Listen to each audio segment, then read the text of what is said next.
మహాశ్రమలకు గల 7 కారణములను తెలుసుకుందాము. మొదటిది మత్తయి సువార్త 13వ అధ్యాయం ప్రకారము గతించిన కాలమంతటిలో దేవుడు సాతాను మరియు మనుషుల ద్వారా విత్తబడిన పంటను కోయుట. రెండవది యెషయా గ్రంథము 14వ అధ్యాయం ప్రకారము సాతాను అబద్ధీకుడని నిరూపించుట. మూడవది ప్రకటన గ్రంథము 7వ అధ్యాయం ప్రకారము క్రీస్తు నామం కొరకు చనిపోయిన గొప్ప జన సమూహములను పరలోకం కొరకు సిద్ధపరచుట. నాలుగవది మత్తయి సువార్త 25వ అధ్యాయం ప్రకారము 1000 ఏండ్ల పాలన కొరకు గొప్ప జన సమూహములను సిద్ధపరచుట. ఐదవది రోమాపత్రిక 1వ అధ్యాయము 18వ వచనం ప్రకారము అన్యులను అనగా క్రీస్తును తృణీకరించిన వారిని శిక్షించుట. ఆరవది యెహెజ్కేలు గ్రంథము 20వ అధ్యాయం ప్రకారము ఇశ్రాయేలీలను ప్రక్షాళన చేయుట.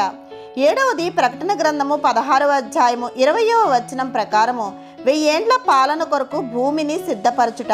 ఆమెన్.